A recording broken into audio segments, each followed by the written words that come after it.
Debo admitir que entrando a esta porción de Romanos, Romanos 9 en adelante es una porción difícil de procesar. Romanos 8, por ejemplo, cuando estuvimos allá, eso era bendición tras bendición, tras bendición, tras bendición, y eso era ahí tan rápido, corría otra vez, bueno, no tan rápido, nos tomó un par de meses, pero el punto es que cuando llegué a Romanos 9 es como si Pablo da un frenazo de golpe y comienza a tratar un tema que es ahora difícil de procesar o de entender y de a veces aceptar. Nos confronta con la soberanía absoluta y total de Dios en la elección. Por supuesto, el tema que Pablo está tratando aquí es el tema del pueblo de Israel, pero aún así somos confrontados. Y para mí ha sido, las últimas 2 semanas ha sido un reto el procesar Roma. Está tomando más tiempo escribir los sermones y procesarlo. La semana pasada comenzamos aquí con esta porción. Va desde el capítulo 9 al capítulo número 11. Y como les dije, es difícil, pero a la misma vez es fascinante. Y puedo decir que quizás es una de las porciones más fascinantes de todo el Nuevo Testamento. Pablo, como ya les he venido diciendo, se enfoca específicamente en el pueblo de Israel y su trato con Dios, o el trato de Dios con Israel como pueblo elegido de Dios o escogido de Dios. Y él cubre ciertas doctrinas importantes y esenciales acerca del carácter de Dios y del plan de Dios. Y lo vamos a ir observando. Esta mañana específicamente vamos a observar bastante de ese asunto del plan, el carácter de Dios, y continuaremos la próxima semana y la semana que viene. Nos tomará un par de semanas de procesar todo el capítulo número 9. ¿Okay? Ahora, a lo largo de la historia de la iglesia, este capítulo 9 ha sido a veces malentendido, hasta el punto que algunos comentaristas llegan al nivel de ignorar el capítulo y argumentar que Pablo realmente ha roto el tema de la epístola cuando llegó al capítulo 9. Usted entiende que cuando usted escribe, usted espera que haya cohesión, que haya continuidad en el tema o la tesis que se está haciendo. Y si usted examina la epístola de Romanos, usted va a darse cuenta que desde el capítulo 1 hasta el capítulo 8, el tema central viene siendo lo que es el evangelio, la justificación por la fe, y cómo es y cuáles son, cómo somos justificados y cuáles son los beneficios y resultados de esa justificación por la fe, que es lo que Pablo presenta como su tesis en el capítulo 1, versos 16 y 17. Allá es el núcleo. Romanos 1, 16 y 17 es el núcleo, la tesis de Pablo está allí. Entonces él la desarrolla a través del resto de la epístola. Pero cuando llegamos al capítulo 9, Pablo hace, como dije hace unos minutos atrás, un freno de cantazo, de golpe. Es como si llegó a una luz roja y no puede proseguir con el tema de la justificación por la fe hasta que él trate este asunto. Y por eso algunas personas han malinterpretado y algunos han argumentado aún que esta porción está fuera de lugar. Mas sin embargo, como veremos bien mientras vayamos considerando esta porción, yo creo que era necesario y por inspiración soberana de Dios y del Espíritu Santo, Pablo tuvo que detenerse aquí para lidiar con este asunto. La semana pasada les expliqué esto, pero si usted examina el capítulo 8 al final, el capítulo 12 al principio, usted va a darse cuenta que como que hay una cohesión más sencilla, más evidente que cuando usted injerta el capítulo 9, 10 y 11. Pero era necesario que antes de él llegar al capítulo 12, era necesario que él tratase con esta realidad y que contestase ciertas preguntas relacionadas con Israel. Después de todo, habrían algunas preguntas, dudas y cuestionamientos en los creyentes del primer siglo, que una gran parte eran judíos, una gran parte eran israelitas. Y aún en los creyentes no judíos, gentiles, hubiesen habido preguntas respecto a qué pasó ahora con Israel. ¿Qué pasó? ¿Habrá Dios abandonado a su pueblo Israel? La Escritura dice que la salvación es primeramente de los judíos y para los judíos. Y entonces, si la salvación es de los judíos, como Jesucristo le habló a la mujer samaritana, recuerden en capítulo 4 del Evangelio de Juan, hablando con la mujer samaritana, Jesucristo le dijo a la mujer samaritana: mujer, la salvación es de los judíos. ¿Por qué? Porque de ahí es que Dios trae el Mesías. Y si es de los judíos, ¿por qué entonces los líderes, los gobernadores y todos los teólogos y maestros y rabinos del pueblo de Israel rechazaron a Jesús como Mesías, como Salvador y como Rey? Y aún más, Si Dios de alguna manera descartó a Israel y terminó ahora no cumpliendo sus promesas hechas a Israel, a eso trae una pregunta, aún para nosotros, un cuestionamiento para el gentil. Si Dios hizo eso con Israel, si Dios después de haberlos escogido, los olvida, ¿podrá Dios hacer lo mismo con nosotros?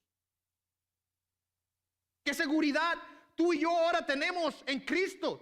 Si Dios escoge a Israel y luego lo rechaza y lo olvida, ¿podrá Dios escogerme a mí y luego rechazarme y olvidarme? Esas preguntas hubiesen estado en la mente de los lectores del apóstol Pablo, y tenemos que admitir que también están o deberían estar en nuestra mente.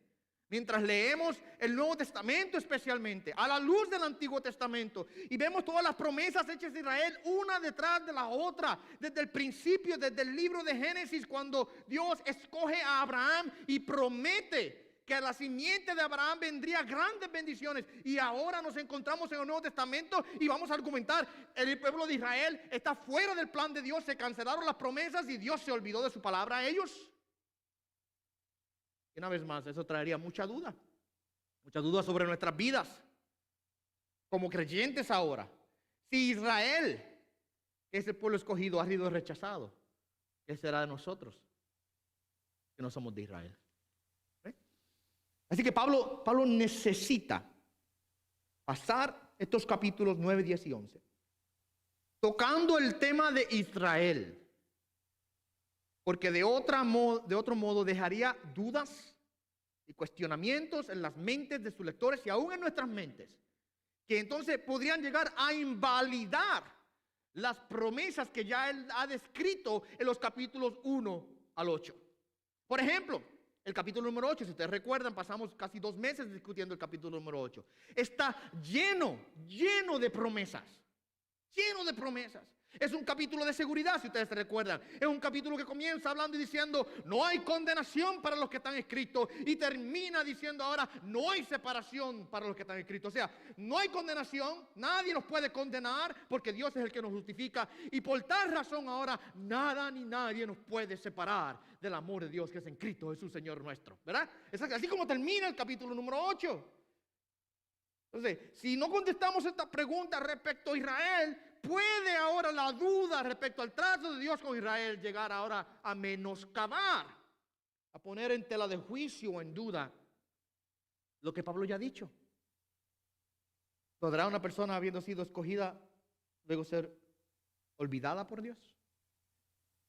El argumento de Pablo aquí en estos capítulos es que Israel ha sido temporalmente puesto o dejado a un lado por Dios, mientras que ellos continúan en impenitencia e incredulidad, especialmente por su rechazo al Mesías que Dios les envía.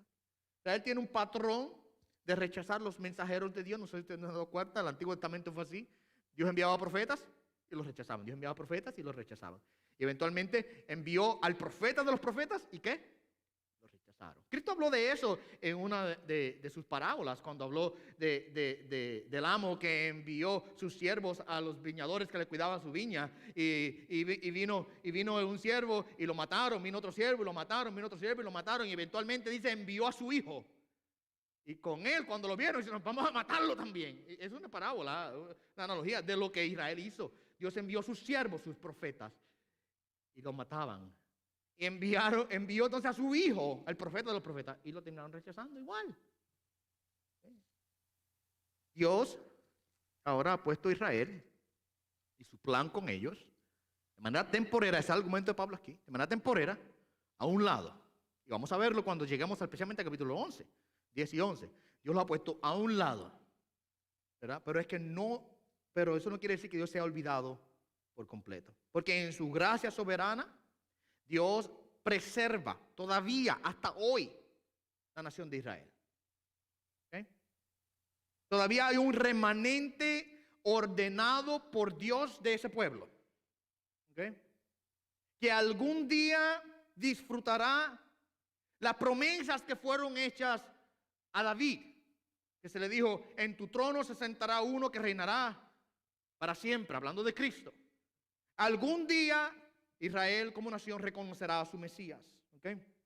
Ahora, la semana pasada nosotros vimos los primeros 5 versos del capítulo número 9, en donde allí Pablo nos habló y vimos específicamente el dolor, el sentir de Pablo por Israel. Rompimos esa porción en 2 partes, la conexión de Pablo con Israel y la conexión de Dios con Israel.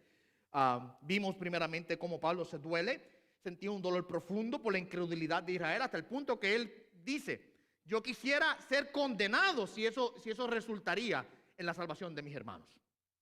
Él tenía un amor profundísimo por el pueblo de Israel y se dolía por ello, contrario a lo que la gente de aquel tiempo acusaban a Pablo de ser. Lo acusaban de ser un traidor, lo acusaban de ser un antijudío, porque Pablo se había denominado el apóstol de los gentiles, ¿recuerdan?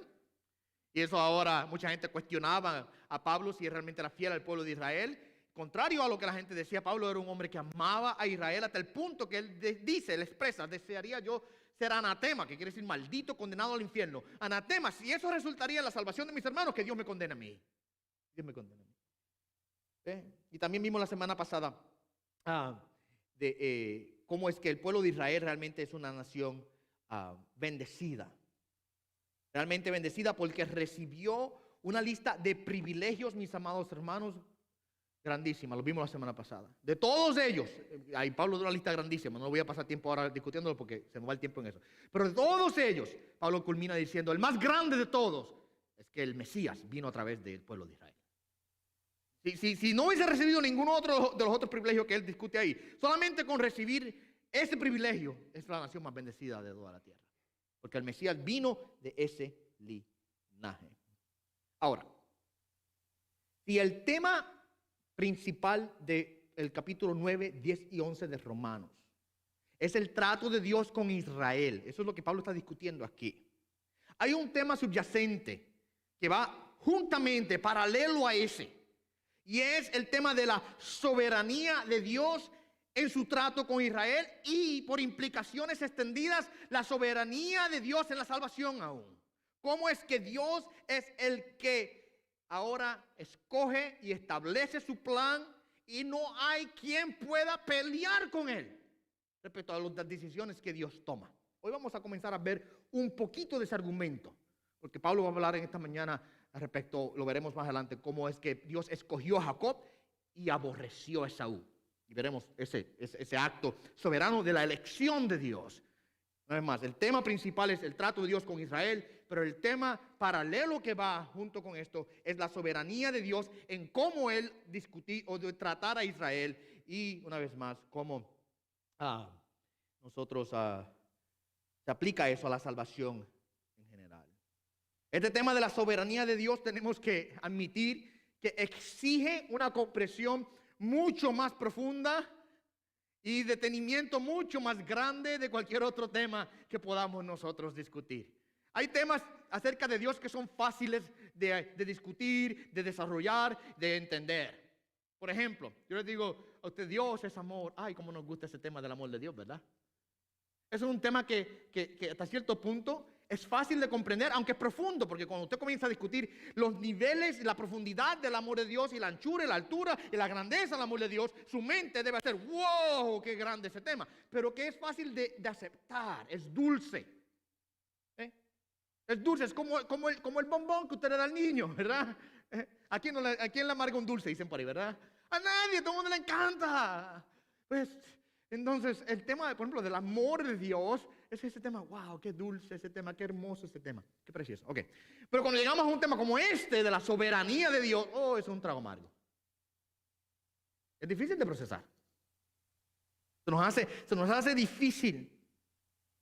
Y aun cuando lo consideremos de manera detenida y vayamos a lo más profundo que podamos llegar y discutamos todas las implicaciones que esta doctrina tiene, y lleguemos al punto de lograr comprender el poder soberano absoluto de Dios, aún el creyente más devoto, el creyente más maduro, el creyente más dedicado va a encontrarse que hay misterios profundos en esta doctrina, mi amado hermano.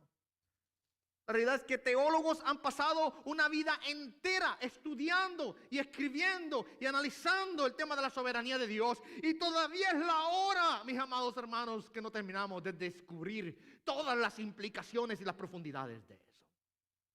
Es un pozo infinito de verdad, el cual nosotros solamente estamos realmente sacando un poquito de agua de la superficie. No llegamos hasta el fondo, porque es que no tiene fondo. Así que admitimos que después que terminemos todo esto, vamos a mirar hacia atrás y a decir, Señor, todavía hay cosas que no entiendo. ¿Ok? Todavía hay cosas que no entiendo. Pero las creemos por fe. Y es por eso, me voy a adelantar un poquito. Por eso, cuando usted llega al capítulo 11, al final del capítulo 11, la declaración doxológica de Pablo allí es una de maravilla. ¡Oh! La grandeza de Dios, dice Pablo. ¿Quién ha entendido la mente del Señor? Es lo que dice allí. ¿Quién puede ahora comprender a Dios? Porque después de discutir todo este asunto acerca del trato de Dios con Israel y específicamente a la luz de la soberanía absoluta de Dios, Pablo tiene que concluir y decir, la mente de Dios es mucho más grande que la nuestra. Eso ocurrirá cuando lleguemos al capítulo 11. Es un adelanto, ¿ok? Así que prepárese porque quizás mientras vayamos discutiendo esto, usted va a sentirse retado. Usted cuando lea el texto, uno de los textos que vamos a considerar en esta mañana, en donde dice, a Jacob amé y a Esaú aborrecí, usted va a decir, pero Dios es amor, Dios ama a todo el mundo. Eso que nos enseñan, ¿verdad? Pero el texto dice, a Jacob amé y a Esaú aborrecí. Eso confronta. Y es difícil de procesar. Así que nosotros, mis amados hermanos, les advierto, abróchese el cinturón para que cuando usted vaya siendo confrontado con estas verdades, usted pueda aceptarlas y pídele al Señor humildad. Yo creo que una buena dosis de humildad es buena para poder entender estas doctrinas. Porque al final y al cabo, en la humildad nosotros venimos y decimos, Señor, yo creo y confío en lo que tú me dices, aunque mi mente no me pueda quizás calcularlo todo y aceptarlo todo y procesarlo todo. Confío que aunque mi matemática no cuadre, la tuya sí. ¿Verdad? En la mente de Dios, en lo divino, todo esto hace un sentido total. Al lado nuestro, nosotros tenemos problemas a veces procesándolo. Y una cosa que, antes de seguir, un paréntesis rápido, una cosa que les advierto, que no haga esto. No se siente usted como juez sobre Dios, dictándole a Dios que eso está mal. Que muchas personas cuando son confrontados con la doctrina de la soberanía de Dios, inmediatamente, y lo vamos a ver la semana que viene, porque Pablo inmediatamente dice, ¿será Dios injusto? Pablo comienza a tratar ahora el asunto de la injusticia de Dios. ¿Será Dios injusto? No haga eso, lo veremos más detalle la semana entrante, pero no caigamos en el error y honestamente el pecado, porque es pecado el yo ahora sentarme como juez sobre el juez del universo y decirle a Dios, Dios, yo sé mejor que tú. Así que requiere una gran dosis de humildad, debo decir, en nuestros corazones, en nuestras almas y mentes, para llegar delante de la doctrina de la soberanía de Dios y doblar nuestras cabezas, nuestras rodillas, nuestras almas, nuestros corazones, nuestras mentes delante de ella y decir, Señor, yo creo en ti por fe, aunque no me sume toda la cosa. ¿Okay? En esta mañana vamos a comenzar a observar entonces el resto del capítulo 9, del verso 6 al verso 33. No voy a terminarlo todo hoy, no me va a dar el tiempo, ustedes saben eso.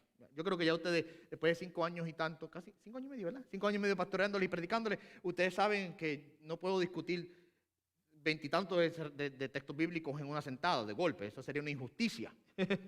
Una injusticia al texto, hay mucho que tratar aquí. Pero en los versos 6 al 33, Pablo desarrolla el tema de que la incredulidad de Israel es consistente con el plan de Dios. ¿Sí? Es consistente. No inconsistente, consistente. ¿Qué quiere decir eso? Que el hecho de que Israel haya caído en incredulidad, eso no quiere decir que ahora el plan de Dios se vio arruinado. Porque alguien entonces puede argumentar. El argumento se presenta. Pues si Israel vino y rechazó al Mesías, y no creyó y no aceptó el plan de Dios, pues el plan de Dios se vio ahora sacrificado. Bendito, pobre Dios. Mi amado hermano, Dios no es pobre. y de la única manera que le decimos bendito Dios es para alabarlo, no para cogerle pena. ¿Okay? Bendecimos su nombre. Pero mire, el plan de Dios se establece, permanece y se cumple. Y el hecho de que Israel no haya creído y haya rechazado al Mesías y esté todavía hoy todavía, después de 2000 años y tanto, todavía hoy está endurecido en incredulidad y rechazo. Eso no quiere decir que el plan de Dios ahora ha sido cancelado o interrumpido de alguna manera. No, aún la incredulidad de Israel va a la par y conectada, mis amados hermanos, y consistente, debo decir, con el plan de Dios. Es consistente con las promesas de Dios. Eso es lo que vamos a ver hoy. Las promesas de Dios. La incredulidad de Dios es consistente con el plan de Dios en sus promesas. La próxima semana veremos lo resto. Es consistente con la persona de Dios, es consistente con la revelación profética y es consistente con el requisito de la fe. Esos son los otros puntos que vamos a ver, eso viene para adelante. Hoy, la incredulidad de Israel es consistente con las promesas de Dios. El plan de Dios nos interrumpe y es consistente con las promesas de Dios. ¿Ok? Vamos a leer la porción que queremos considerar en esta mañana. Dice así, Romanos 9, del 6 al 13.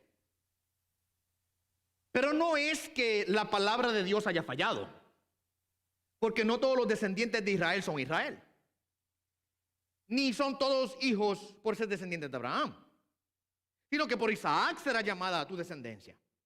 Esto es, no son los hijos de la carne los que son hijos de Dios, sino que los hijos de la promesa son considerados como descendientes. Porque esta es una palabra de promesa. Por este tiempo volveré y Sara tendrá un hijo. Y no solo esto, sino que también Rebeca, cuando concibió mellizos de uno, nuestro padre Isaac, porque aun cuando los mellizos no habían nacido y no habían hecho nada, ni bueno ni malo, para que el propósito de Dios conforme a su elección permaneciera, no por las obras, sino por aquel que llama, se le dijo a ella, el mayor servirá al menor, tal como está escrito, a Jacob amé, pero a Esaú aborrecí. El punto principal de Pablo aquí en esta porción es que la incredulidad de Israel es consistente con la promesa que Dios hizo. El hecho de que Israel haya caído en incredulidad y rechazo del Mesías no quiere decir que las promesas de Dios ahora no se han cumplido. ¿Okay? La palabra de Dios, cuando Dios la da, se cumple. Y Pablo comienza con ese primer punto. La palabra de Dios no falla. Mira el texto, pero no es que la palabra de Dios haya fallado. Note que comienza diciendo pero. ¿Por qué dice un pero? Porque cuando usted lee los primeros 5 versos bíblicos, él está ya hablando de que él está dolido por la incredulidad de Israel y que ellos son el pueblo escogido de Dios, han recibido todas esas bendiciones de Dios. Y entonces el argumento de alguien sería, pues si son el pueblo escogido de Dios y han recibido todas esas bendiciones, ¿por qué están en incredulidad? ¿Será que la palabra de Dios no se ha cumplido? Y Pablo ahora injerta el argumento, pero no es que la palabra de Dios haya fallado. De ninguna manera. ¿Ok? Habiendo considerado entonces que ellos, los israelitas, rechazaron al Mesías, ¿será que lo que Dios prometió no se cumplió? Por supuesto que no. Sabemos muy bien que Dios siempre cumple sus promesas. El Señor no había derogado ni invalidado de ninguna manera el cumplimiento final de sus promesas incondicionales a los judíos. Él hizo promesas y lo que Dios dice se cumple. Nosotros entendemos esto. Este es un tema no solamente aquí, sino que a través de la Escritura. La palabra de Dios es segura. Segura. Cuando Dios habla, Dios cumple. Dios no es como nosotros. El hombre es así. Hablamos una cosa hoy, mañana otra. Todos nosotros tenemos ese problema. Cambiamos de opinión.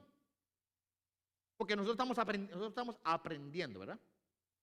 Y como estamos aprendiendo, mientras más aprendemos, vamos cambiando nuestra forma de pensar. Dios no está aprendiendo, Dios ya sabe todas las cosas. Y cuando Él dice, y cuando Él establece, y cuando Él promete, Él sabe lo que está haciendo. Nosotros a veces no sabemos ni lo que estamos haciendo. Pero Dios sí. Dios sí. ¿Ok? Dios habló y prometió. Y lo que Dios dice, una vez más, se cumplirá. A través del profeta Jeremías, por ejemplo, Dios ya había asegurado hace mucho tiempo a su pueblo en lo siguiente. Mira lo que dice Jeremías 32:42.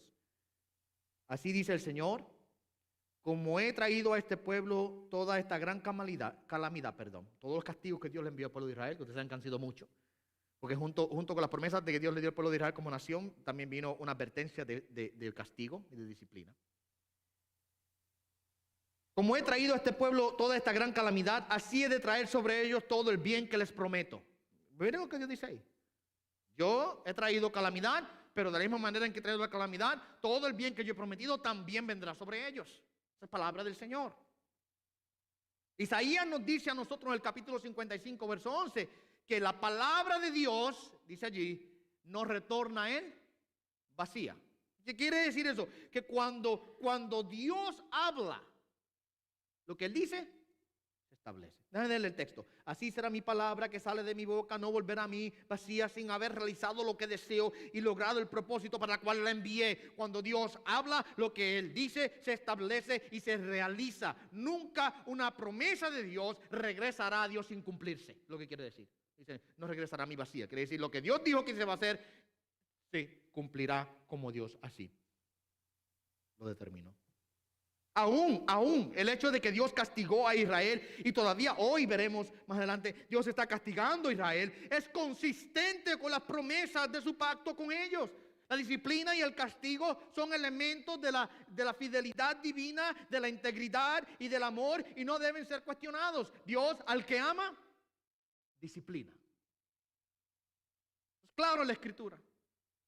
Cuando vemos que Israel todavía hoy día está bajo la disciplina divina, no digamos, es que Dios se olvidó de ellos. No, la palabra de Dios nunca retorna al vacío, la palabra de Dios se cumple. No es que Dios haya olvidado o cancelado su palabra. Aún en este tiempo presente, mis amados hermanos, yo creo que ustedes y todos nosotros somos testigos de pruebas irrefutables de que aunque Dios ha castigado a la nación de Israel por su incredulidad, no ha permitido que las muchas pruebas, persecuciones, dispersiones, angustias que han venido sobre Israel lo destruyan en su totalidad. Examina la historia de Israel. Ellos sufrieron varias deportaciones en Asiria al año 722 a.C., Babilonia el año 586 a.C., eventualmente Roma dominó a Israel. Eventualmente en el año 70 la nación de Israel, específicamente Jerusalén, fue totalmente destruida. Ellos vagaron la tierra, esparcidos por toda la tierra. Y no fue hasta el año 1948, casi 2000 años después, que Israel vuelve y regresa a su tierra y se establece una vez como una nación y es reconocido internacionalmente como un estado independiente y soberano. Note algo interesante, que a pesar de todas las persecuciones y angustias, y a pesar de que Israel está todavía bajo la pena de castigo por su incredulidad, Dios no ha permitido que sean totalmente borrados de la faz de la tierra. Todavía existe el linaje de Abraham hoy. Todavía existe un judío, un pueblo de Israel. Dios todavía está obrando hoy, trayendo a Israel de regreso a su propia tierra. Ahora, eso no quiere decir, debo advertir, que como nación, el hecho de que Dios los esté guardando y trayéndolos a su tierra una vez más, no quiere decir que como nación ellos están en una posición ahora agradable a Dios delante de los ojos de Dios. Porque la única forma de agradar a Dios es ¿cómo? A través de su Hijo Jesucristo. Cristo lo dijo, nadie puede venir al Padre si no es por mí. Nadie. Hay un solo camino, una sola forma, un solo modo para agradar a Dios, y es a través de Jesucristo. Así que el hecho de que Dios todavía esté guardando a Israel no quiere decir que Israel está en una posición agradable a los ojos de Dios. ¿Okay? Y también tenemos que tener cuidado en no caer en el error de pensar de que todos los que son de Israel son israelitas, y ese es el argumento que vamos a ver en un segundo. El mero descenso físico del linaje de Abraham nunca ha convertido a un judío individual en un miembro de la sagrada familia de Dios. Nunca. Repito, el mero hecho de que una persona tenga el mismo linaje de sangre del de Abraham no quiere decir que automáticamente ese individuo pertenece a la familia de Dios. ¿Ok? Pero también nosotros vamos a ver, mientras vayamos discutiendo todo esto, que Dios tiene una salvación guardada y prometida para Israel. Y que en su tiempo vendrá y que Dios cumplirá eso. Así que la palabra de Dios no ha fallado. Nunca ha fallado. Nunca fallará. ¿Por qué? Vamos a ver el argumento de Pablo porque es que la palabra de Dios no ha fallado. Porque la promesa que Dios dio se cumple sobre la verdadera descendencia. Y esto es importante ahora. Porque alguien dirá, pues si este judío se perdió, ahí falló la promesa de Dios. El argumento de Pablo es no, porque es que no todos los que descienden de Abraham son de la promesa. Hay un pueblo separado de Dios, de la nación de Israel, y el hecho de que sea israelita no lo hace israelita. ¿Entienden lo que quiero decir? Y ese es el argumento de Pablo. Mira, continuamos la lectura. La promesa, ¿verdad? Dios cumple su promesa sobre la verdadera descendencia. El resto del verso dice, porque no todos los descendientes de Israel son Israel, ni son todos hijos por ser descendientes de Abraham. Aún dentro de la misma nación de Israel, Dios ejerce su soberanía en escoger quiénes son los hijos de la promesa. ¿Entienden eso? El argumento de Pablo ahí. Que Dios está soberanamente ahora dividiendo aún al pueblo de Israel de la manera en que Dios divide a toda la humanidad. Dios ve a la humanidad de dos maneras solamente, dos formas. Los condenados y los salvados. No hay otra manera. Dios no ve a la gente por color de piel, por estatus social, por si es hombre o es mujer, o si es joven o si es anciano, o si es alto, o si es bajo, gordo, flaco, feo, lindo. Dios no ve nada de eso. Nosotros hacemos esas divisiones. Dios no ve así. Dios ve los que son sus hijos y los que son hijos del diablo. Es la única manera que Dios divide la humanidad. Y aún en la nación de Israel, aún en Israel, por ser la nación que Dios escogió, no quiere decir que todos los miembros individuales de la nación de Israel son Israel. Porque no todos, además, los que descienden de Israel son Israel. Dios ejercita ahora soberanía en establecer su promesa y su pacto con los que Él escoge. Las bendiciones que Dios prometió no fueron para todos los descendientes físicos de Abraham.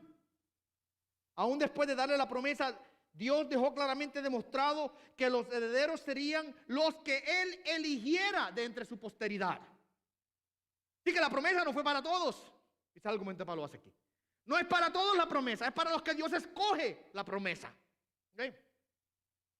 Y el argumento que Pablo utiliza aquí ahora es cómo es que de todos los hijos que Abraham tuvo, el hijo de la promesa, ¿quién era? Isaac. Digo leyendo el texto, el verso número 7. Sino que por Isaac será llamada tu descendencia. ¿Okay? Pablo está citando ahí el libro de Génesis, capítulo 21, versos 12 y 13. Dice así allá. Mas Dios dijo a Abraham, no te angusties por el muchacho ni por tu sierva. Presta atención a todo lo que Sara te diga, porque por Isaac será llamada tu descendencia.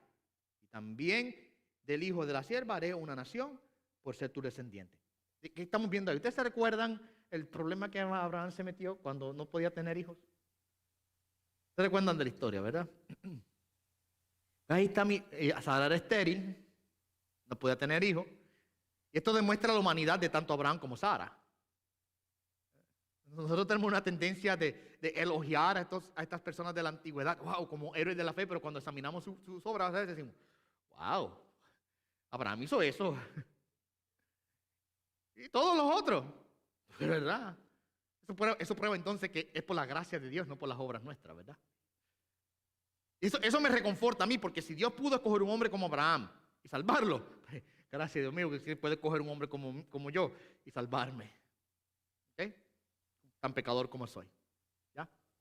Entonces, pues, Abraham cayó en duda y Sara también. Y Sara dice a Abraham, Abraham, mira, ahí está mi sierva. Pues, tengo un hijo con ella porque yo no te voy a dar hijo. Y Abraham estaba angustiado porque no tenía hijo. Pues Abraham, pues vamos a tener un hijo con la sierva. Y tuvo un hijo con la sierva, Ismael. Eventualmente Dios le dijo a Abraham, Abraham, la promesa era con Sara, ¿recuerdan? Eventualmente Dios vino y le dio un hijo a Sara. En su vejez, siendo estéril y Abraham siendo ya anciano. Tuvo un hijo, Isaac. Y Dios le dice a Abraham, aquí en el texto ahora, cuando hubo tanto problema entre Sara y Agar y entre Ismael e Isaac, Abraham envía a Agar y a su hijo Ismael fuera y Dios ahora viene a confortar a Abraham en su angustia. Note lo que le dice, Abraham, no te angusties por el muchacho. Entonces estaba angustiado porque, bueno, a pesar de que no era el hijo de su esposa Sara, como quiera era su hijo. Él está angustiado por él. No te angusties por el muchacho ni por tu sierva. Presta atención a lo que Sara te diga, porque por Isaac se le llama a tu descendencia. Abraham, la promesa es a través de Isaac, no Ismael. No de la acción de Dios ahora aquí en determinar quién es el de la promesa. Y aquí el argumento de Pablo es el siguiente. Por Ismael ser hijo de Abraham, no quiere decir que era hijo de la promesa. Y Dios conforta a Abraham diciéndole, yo voy a cuidar del muchacho y de la sierva. Yo voy a hacer de él una nación grande. Y Dios los cuidó. Y Ismael llegó a ser una nación grande. Pero el punto es este. El argumento de Pablo es Isaac. Es Isaac el de la promesa. Cuando Sara muere, Abraham tuvo otra esposa. Setura se llamaba ella. Con ella tuvo 6 hijos. 6. ¿Ok? Con Setura. Y ninguno de ellos son hijos de la promesa. Así que por ser hijo de Abraham, no quiere decir que es hijo de Dios, automáticamente. La descendencia, mi amado hermano, es a través de la promesa que Dios ha establecido. En este caso, de todos los hijos de Abraham, Isaac era el hijo de la promesa. Isaac es el hijo que Dios escoge para decir, de ahí será tu descendencia. ¿Ok? Ahora, aún de los descendientes de Isaac, porque no sé, alguien diría, pues si Isaac se le dio la promesa, entonces todos los hijos de Isaac son de la promesa también. No. Aún de los hijos de Isaac, Dios hace división y Dios escoge. A uno lo determina hijo de la promesa y a otro no. Y Pablo utiliza entonces el ejemplo de, más adelante entonces, de Jacob y de Esaú. Pero antes de continuar allá, veamos el argumento que Pablo hace en el verso 8 y verso 9. Para cerrar ese argumento de que no todos los hijos de Abraham son hijos de la descendencia o de hijos de la promesa. Verso 8 dice, esto es, no son los hijos de la carne los que son hijos de Dios. O sea, porque son hijos de sangre de Abraham, no quiere decir que automáticamente son hijos de Dios. Sino que los hijos de la promesa son considerados como descendientes. O sea, los descendientes son los hijos de la promesa, porque esta es una palabra de promesa. Por este tiempo volveré y Sara tendrá un hijo. ¿Cuál es el argumento? ¿Cuál es el hijo de la promesa? El hijo de Sara. El hijo de Sara. Ese es el argumento que Pablo está haciendo ahí. Ahora, una vez más, alguien diría, pues entonces, si es el hijo de Sara, pues el hijo de Sara, siendo el hijo de la promesa, todos los hijos de ese hijo son de la promesa. No, tampoco. Porque la descendencia, número 1, la promesa es para la verdadera descendencia. Y número 2, esta descendencia es una que es establecida soberanamente por Dios. Dios es el que determina y escoge quiénes son los hijos de la descendencia que reciben la promesa. Y aquí Pablo entonces ahora, como dije, utiliza el ejemplo de Jacob y de Esaú para establecer este punto. El verso número 10, Pablo dice lo siguiente. Y no solo esto, sino que también Rebeca. ¿A quién es Rebeca? Rebeca es la esposa de Isaac. Isaac es el hijo de la promesa. Sino que también Rebeca, cuando concibió mellizos, gemelos, 2 en el vientre. ¿Recuerdan la historia de Rebeca? Que desde el vientre ya tenía una pelea. Desde el vientre ya había conflictos. Y cuando nace uno agarrado del calcañal del otro. Me parece que estaban peleando a ver quién iba a nacer primero. Interesante eso. No, yo nazco primero. Y Esaú sale y detrás de Esaú viene Jacob agarrado del pie de su hermano mayor. ¿Okay? Basado en los reglamentos y tradiciones de aquel tiempo, el hijo de la promesa hubiese sido ¿quién? Esaú. ¿Por ser qué? El primogénito. No es así. Sino que también dice Pablo, Rebeca, cuando concibió mellizos de uno, nuestro padre Isaac. Voy a saltar al verso número 12, porque el verso 11 es un paréntesis que Pablo hace para argumentar la soberanía de Dios. Y quiero saltarlo momentáneamente. Regresaré a él en un segundo. Dice, aún Rebeca, cuando concibió mellizos de nuestro padre Isaac, verso 12, se le dijo a ella, el mayor servirá al menor. Tal como está escrito, a Jacob amé, pero a Esaú aborrecí. Por los entendimientos humanos, las determinaciones nuestras, una vez más, el hijo de la promesa hubiese sido Esaú. Pero conocemos la historia, ¿verdad? No era Esaú. No era Esaú. Era Jacob. Dios determina que sobre Jacob vendría. Ahora, la promesa y el linaje de Abraham continuaría, la descendencia de la promesa sería a través de Jacob. La historia es interesantísima, porque ustedes se recuerdan que Jacob engañó a su hermano. Jacob era medio tramposo. Lea la historia de Jacob. Jacob no era ningún santo tampoco. No. Engañó a su hermano, ¿se recuerdan? Y no solamente engañó a su hermano, engañó a su padre también, ¿se acuerdan? Todo el plan que la mamá Rebeca y Jacob hicieron para engañar a Isaac y Jacob recibir la bendición como primogénito, ¿ya? Y aún cuando usted va más adelante en la historia de Jacob, pues Jacob se la jugó bien fría con su suegro también, en la forma que multiplicaba su rebaño y lo demás, le jugaba trucos a su suegro para hacer crecer su rebaño. Lea la historia. Pero es que no es por las obras de Jacob. No es porque Jacob fuera santo. Es porque así Dios lo determinó. Y dijo, en Jacob será el linaje y será la promesa. Y note ahora la división. La división que Dios hace. Pablo está aquí citando en estos textos Génesis 25, 23 y Malaquías 1, 2 y 3. Génesis 25, 23 dice, y el Señor le dijo, 2 naciones hay en tu seno y 2 pueblos se dividirán de tus entrañas. Esto es Dios hablando a Rebeca.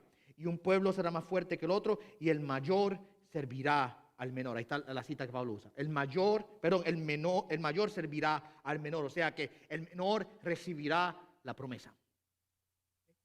Note algo. En el momento en que Dios le habla a Rebeca, ¿dónde están los niños? En el vientre de Rebeca. En el vientre. Todavía no habían nacido.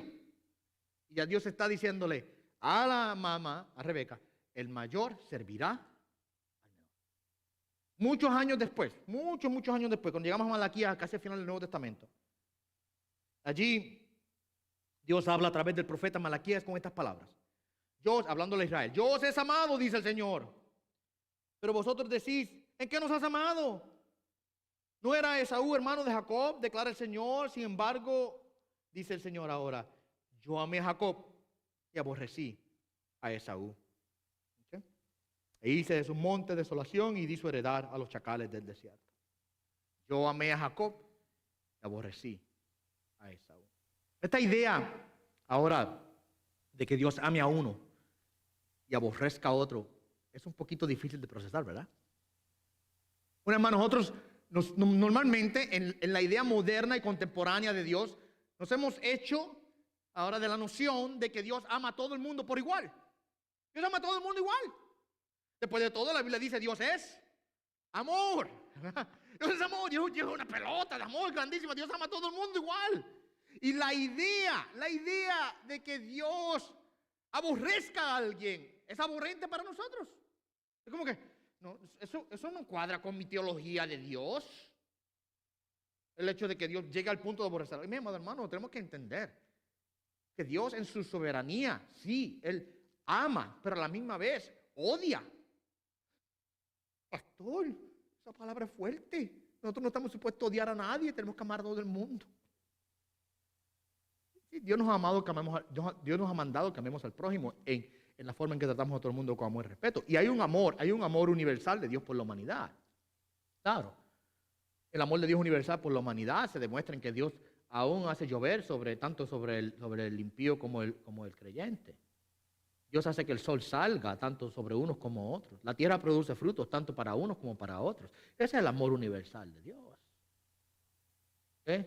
Que se manifiesta de manera natural en todo lo que Dios hace. Y Dios es misericordioso. La palabra dice Dios es misericordioso. Lento para la ira, grande misericordia. ¿Cómo se demuestra que Dios es lento para la ira? Mi amado hermano, porque a pesar del pecado de la humanidad, Dios todavía no envía fuego del cielo y lo destruye a todo. Dios es paciente. Paciente. Eso lo entendemos. Pero yo no puedo decir que Dios ama a todo el mundo por igual. Eso va en contra del carácter de Dios. Porque hay un aspecto del amor de Dios que es especial y diferente. Le podemos llamar el amor complaciente de Dios. El amor complaciente de Dios. Es el amor que el Padre tiene por el Hijo. ¿Se recuerdan cuando Cristo fue bautizado? En el Jordán por Juan el Bautista, y esa es la historia. No, yo no, tú debes bautizarme a mí. Y Jesucristo dice, no, me tienes que bautizar para que se cumpla toda justicia. Y Jesucristo desciende, Juan lo bautiza, y cuando sale, viene, el Espíritu Santo reposa sobre Jesucristo, y se escucha una voz del cielo que dice, este es mi Hijo amado, en quien tengo ¿qué? Complacencia. Me complazco en Él. Dios se complace en el Hijo, Dios se goza en el Hijo. Es un amor ¿qué? Especial. Lo quiere decir, es un amor diferente al amor que Dios puede tener por otras personas en el aspecto general, y la misericordia de Dios, y la paciencia de Dios, y la longanimidad de Dios, y la bondad de Dios. Es el amor bondadoso de Dios, Dios tiene por todo el mundo. Pero el amor complaciente de Dios es el amor que Dios tiene por el Hijo. Y ese amor complaciente en respecto a la humanidad solamente se extiende a nosotros a través del Hijo. Por eso es que no hay forma que Dios me pueda amar complacientemente fuera de Jesucristo. Dios sí ama especial y complacientemente a algunos. Y mira lo que dice el texto, y aborrece a otros. Yo sé que esto es difícil de procesar, pero yo no puedo decir que Dios ama a todo el mundo igual, porque de otra manera los salvaría a todos por igual, ¿verdad? Pero ¿qué hará Dios con el incrédulo en el día final? ¿Qué dice la Escritura acerca del juicio de Dios? Que Dios tomará a todos los malos y los incrédulos, y ¿qué hará con ellos? ¿Condenar a dónde? Al infierno.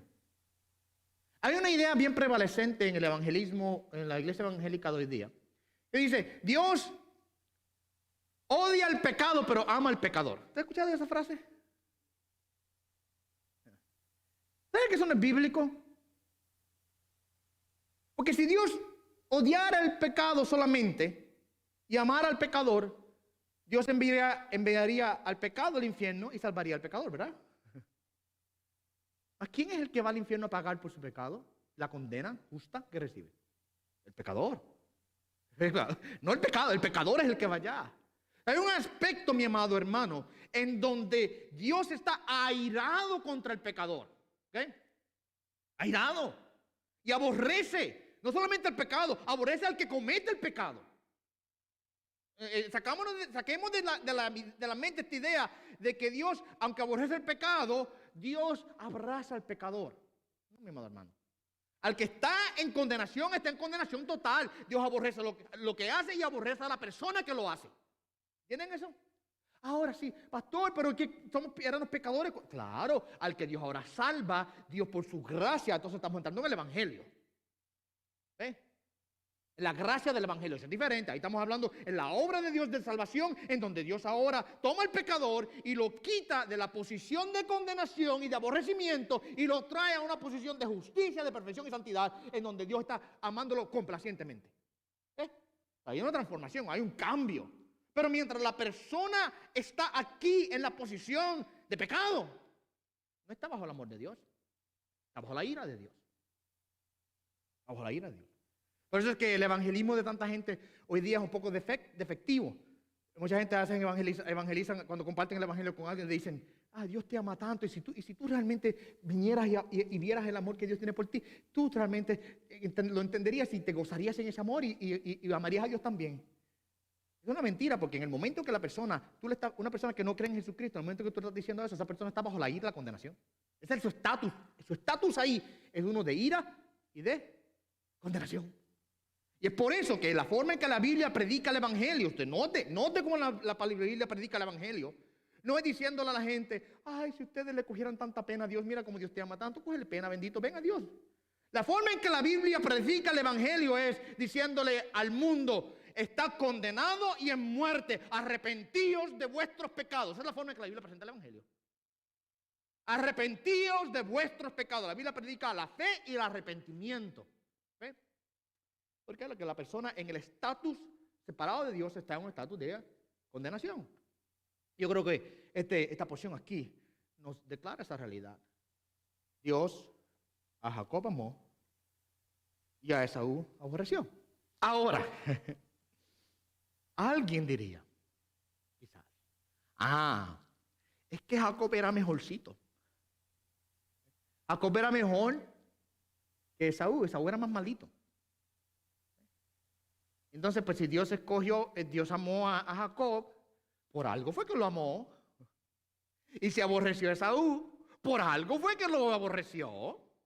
¿Verdad? Nosotros tenemos esa tendencia a inmediatamente que somos confrontados con este tipo de declaraciones, inmediatamente decimos, es por algo. Pues entonces si a Jacob amó, es porque Jacob era merecedor del amor de Dios. Y si aborreció a Esaú, es porque Esaú era merecedor del aborrecimiento de Dios. ¿Me entienden lo que quiero decir? Ese es nuestro argumento natural. ¿Así saben que nosotros hacemos eso también? ¿Con quién hacemos eso? Con los ladrones junto a la cruz. ¿Se acuerdan? Uno a la derecha, otro a la izquierda.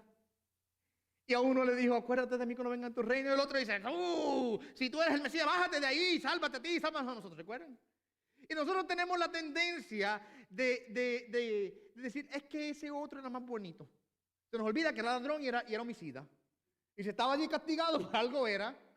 Los dos eran pecadores, los dos estaban condenados. Y es más, cuando usted lee el texto, en todo el contexto de los 4 evangelios, dice claramente la Escritura que en cierto punto, ambos estaban condenando a Jesucristo, ambos estaban criticándolo, ambos estaban diciéndole, pero sálvate a ti y sálvanos a nosotros. Y en un momento dado, hubo un cambio en el uno. ¿Qué pasó ahí? Miren, hermano, aún en la cruz, vemos la gracia soberana de Dios salvando a uno y al otro no. Aún allí en la cruz. Porque en un minuto ambos estaban criticando a Jesús y en otro minuto uno estaba pidiendo misericordia mientras el otro seguía condenando al maestro. ¿Qué pasó ahí? ¿Qué pasó? Dios mostró su gracia soberana sobre el uno, escogiendo a uno, ¿okay? Salvando a uno. Ahora, no es porque era merecedor. ¿Acaso era merecedor de la gracia de Dios? No. No era merecedor de ninguna manera, mi amado hermano. Por algo estaba condenado una vez más. Ambos eran pecadores. Y él lo admite. Él lo admite. El hombre, usted lee el texto bíblico, él admite, le dice al otro ladrón, tú y yo merecemos esto. Él no, él es inocente, ¿verdad? ¿Okay? El punto es este, mi amado hermano. No caigamos en el error de pensar de que si Dios escoge a uno y a otro no, es porque al que uno que Dios escogió merecía la elección divina. Dios lo escogió porque era bueno. Ya les dije ahorita a ustedes que Jacob no era tan bueno que digamos. ¿Recuerdan? Claramente lo demuestra su testimonio en su vida. ¿Okay? No era por lo bueno que era Jacob. El argumento entonces ahora de Pablo aquí, de que el establecimiento de la descendencia que es establecida soberanamente por Dios no es por las obras de nadie. Recuérdense que Pablo está hablando de que la promesa de Dios no ha fallado, la promesa de Dios todavía está. Y es porque la promesa de Dios se ha cumplido sobre la descendencia que Él escogió. Porque no todos los que son de Israel son Israel. Porque Dios ha establecido ahora de manera soberana una descendencia que Él ha escogido. Lo prueba a Pablo aquí con el hecho de que todos los hijos de Abraham, Isaac es el de la promesa, y lo prueba ahora también con el hecho de que de los 2 hijos de Isaac era Jacob el que Dios escoge. Y ese principio continúa a través de toda la historia de Israel. Dios a través de la historia de Israel ha separado al pueblo, los que son de él y los que no son. Y Dios lo hace soberanamente. Mira ahora el argumento de Pablo entonces, para cerrar ya, de que la salvación no es por obra. El ser parte de la descendencia no es por lo que tú y yo hacemos. Y lo prueba estableciendo este principio en el verso 11. Porque aun cuando los mellizos no habían nacido, se estaban en el vientre todavía, hablando de Jacob y Saúl, de Saúl y Jacob, y no habían hecho nada habían hecho, ¿verdad? Que argumentamos que eso es cierto, en el vientre, ¿qué han hecho ellos? Todavía están ahí totalmente en un estado de inocencia absoluta, ni saben.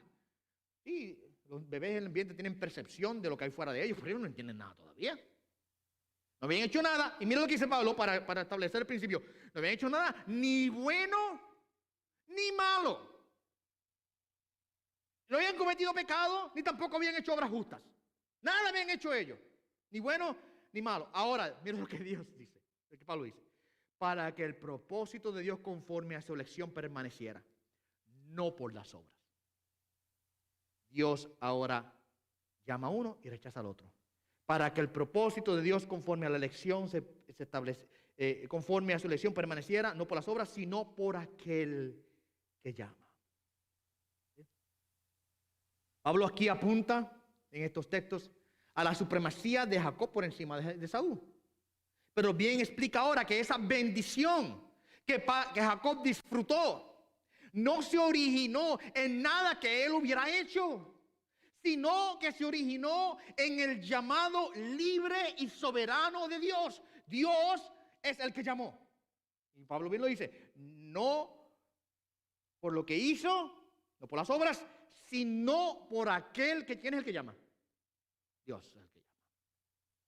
¿Okay? Para que el propósito de Dios se estableciese.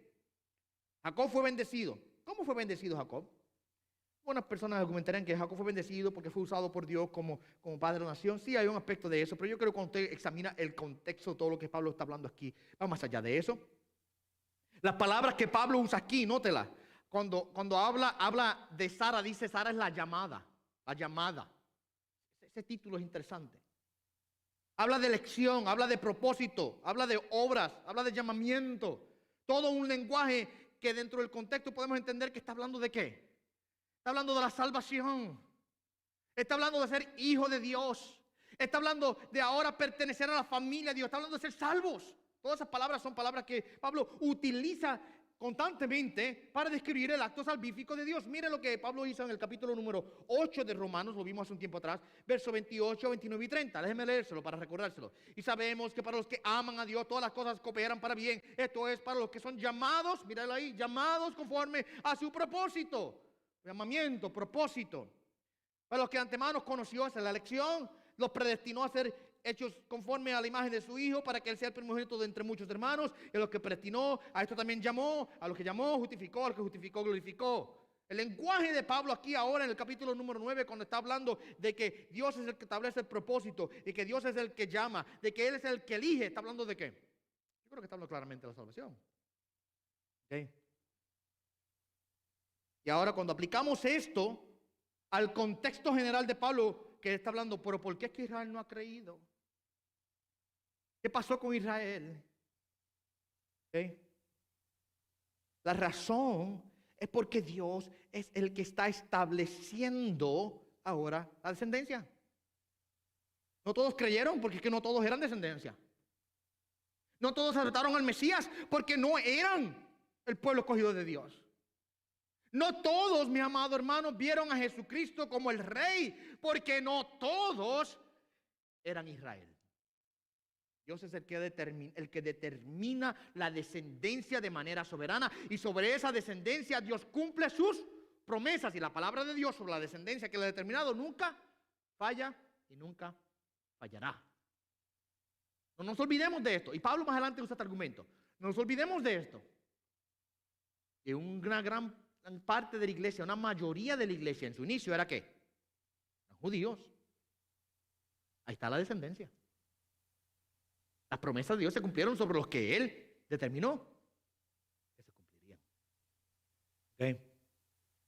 Ahora, para cerrar, el hecho de que Israel como nación rechace al Mesías o rechazó al Mesías, eso no resultó porque ocurrió así porque la palabra de Dios fallase la promesa divina. Dios realiza su plan. Su plan todo se cumple como Él lo determina. La promesa nunca fue para todos los que descendieran o pertenecieran a una nación como Israel. ¿Okay? El punto es un gran porcentaje del pueblo de Israel no pertenece al verdadero pueblo de Dios. Recordemos las palabras de Jesucristo mismo a los fariseos en el capítulo número 8 de Juan, cuando les dijo a ellos: ustedes son de vuestro padre, el diablo. A los fariseos eran judíos. Ustedes son de vuestro padre, el diablo. Una gran parte del pueblo de Israel, de la nación de Israel, no son parte del pueblo de Dios. Las promesas de Dios se le dieron solo al verdadero Israel.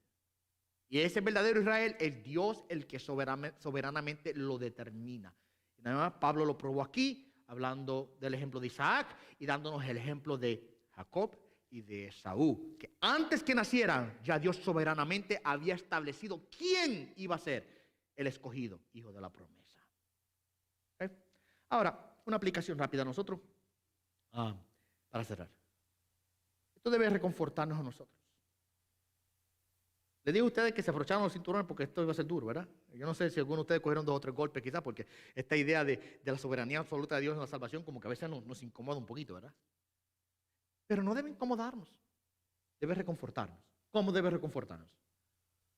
Porque yo tengo un Dios que una vez establece propósitos sobre una persona, Dios nunca abandona a esa persona. Y Dios me escogió como hijo. No hay nada, no hay nadie, mi amado hermano, ni mi pasado, ni mi presente, ni mi futuro me podrán separar de ahí.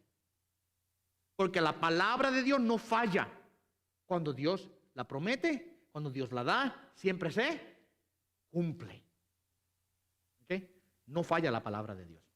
Así que la incredulidad de Israel es consistente con el plan de Dios. Porque va de acuerdo a la promesa de Dios. La promesa de Dios se cumplió. De acuerdo a como Dios determinó que se iba a cumplir. Nunca falló. Y a nosotros eso nos habla y nos dice que la promesa de Dios también sobre nuestras vidas se cumplirá como Dios ha determinado que se cumpla. Yo puedo descansar en la soberanía de Dios. Descansar ahí. De que soy hijo de Dios y que si Él me ha llamado hijo, nadie podrá quitarme de ahí. Y la promesa de la palabra de Dios se cumplirá para siempre. Amén.